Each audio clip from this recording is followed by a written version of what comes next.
आज Doubtnut app download करें। Doubtnut पर अपने सभी गणित, रसायन विज्ञान, भौतिक विज्ञान और जीव विज्ञान के डाउट्स का करो सफाया। बस प्रश्न की फोटो खींचो, एक ही प्रश्न को क्रॉप करो और तुरंत वीडियो सोल्यूशन पाओ। अभी डाउनलोड करें। प्रश्न आयनन एंथैल्पी क्या होती है समझाइए। ठीक है, चलिए देखते हैं। तो आयनन एंथैल्पी क्या होती है? जैसे कोई परमाणु है, ठीक है, जिसमें यहाँ बना देता हूँ। ठीक, ये हमारा परमाणु है। ठीक, ये परमाणु जो है, तो यहाँ पर कितने इलेक्ट्रॉन है? 2 इलेक्ट्रॉन है। यहाँ कितने इलेक्ट्रॉन होंगे? 8। 1 2 3 4 5 6 7 8। तो कुल यहाँ कितने इलेक्ट्रॉन हो गए? 8 इलेक्ट्रॉन हो गए। और यहाँ कितने इलेक्ट्रॉन है? 1 इलेक्ट्रॉन है।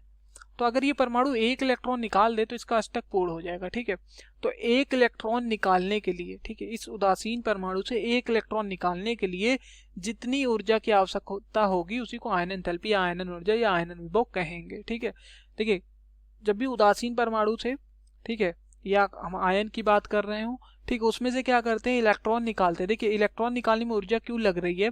क्योंकि ये जो इलेक्ट्रॉन है, अभी तो ये कम आकर्षित है क्योंकि अकेला है और दूरी बढ़ गई है। ठीक है, 2 कोस के बाद है। तो इलेक्ट्रॉन जो होता है वो नाभिक से प्रबल आकर्षित होता है। ठीक है, ज्यादातर। अगर आकार बहुत बड़ा है तब उतना ज्यादा आकर्षित नहीं होता है। तो जब इलेक्ट्रॉन को नाभिक से दूर करोगे आप, तो क्या करना पड़ेगा? इसको ऊर्जा देनी पड़ेगी। भाई, कोई पास है इलेक्ट्रॉन और नाभिक, तो आकर्षण बल बहुत ज्यादा, तो आयनन ऊर्जा बहुत ज्यादा देनी पड़ेगी। लेकिन दूर जब हो जाएंगे तो इलेक्ट्रॉन निकालना आसान हो जाएगा। ठीक है, तो यहाँ पर इलेक्ट्रॉन एक निकालेंगे तो इलेक्ट्रॉन को निकालने के लिए कुछ ऊर्जा लगेगी, उसी को हम आयनन एंथैल्पी बोलेंगे। ठीक है, तो आयनन एंथैल्पी क्या है होता है? आयनन एंथैल्पी, मैं बहुत ही शॉर्ट में लिख रहा हूँ, कोई प्रॉपर डेफिनेशन नहीं बता रहा हूँ। ठीक है, आप प्रॉपर डेफिनेशन समझ लेना कि मतलब इलेक्ट्रॉन निकालने के लिए जितनी ऊर्जा लगती है उसी को आयनन एंथैल्पी बोलते, बस सिंपल। ठीक है, इलेक्ट्रॉन निकालने में जितनी ऊर्जा लगती है, ठीक, किसमें से? उदासीन परमाणु या आयन में से। अब आयनन एंथैल्पी की आवर्तिता को समझते हैं। जब आप बाएं से दाएं जाते हो तो क्या होता है, यानी किसी आवर्त में, तो आयनन एंथैल्पी, जिसको आई से दर्शा रहे हैं हम आयनन एंथैल्पी को, वो क्या होता है? बढ़ने लगता है। ऐसा क्यों होता है? क्योंकि आकार क्या होता है? कम होने लगता है। आकार इसलिए कम होता है क्योंकि प्रभावी नाभ की आवेश बढ़ जाता है।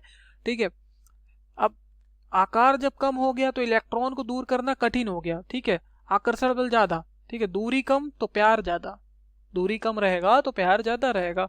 ठीक है, तो इलेक्ट्रॉन को निकालने के लिए क्या होगा? ज्यादा ऊर्जा देनी पड़ेगी। अगर आपको दूर करना है इलेक्ट्रॉन और प्रोटॉन को, सॉरी, इलेक्ट्रॉन और नाभिक को, इलेक्ट्रॉन को नाभिक से दूर करना होगा तो ज्यादा ऊर्जा देनी पड़ेगी अगर आकार कम होगा, तो इसलिए आयनन ऊर्जा बढ़ रही है। वही बात अगर हम कर लें ऊपर से नीचे की, यानी कि वर्ग की, तो वहां पर क्या होता है? आकार क्या होता है? ऊपर से नीचे जाने पे बढ़ता है, क्योंकि कोषों की संख्या बढ़ती है, इसलिए आयनन ऊर्जा क्या होती है? घटने लगती है। ठीक है, क्योंकि आकार जब बड़ा होगा, जब आकार बड़ा हो जाएगा तो दूरी ज्यादा हो जाएगी, नाभिक और इलेक्ट्रॉन के बीच की दूरी ज्यादा तो प्यार कम, तो आकार ज्यादा है, इसलिए कम ही ऊर्जा देने में क्या होगा? इलेक्ट्रॉन निकल जाएगा। ठीक है, थैंक यू। कक्षा 6 से 12वीं से लेकर नीट, IIT, JEE वो एडवांस के लेवल तक 1 करोड़ से ज्यादा छात्रों का भरोसा। आज ही डाउनलोड करें डाउटनेट ऐप या व्हाट्सएप करें अपने सारे डाउट्स 8400 400 400 पर।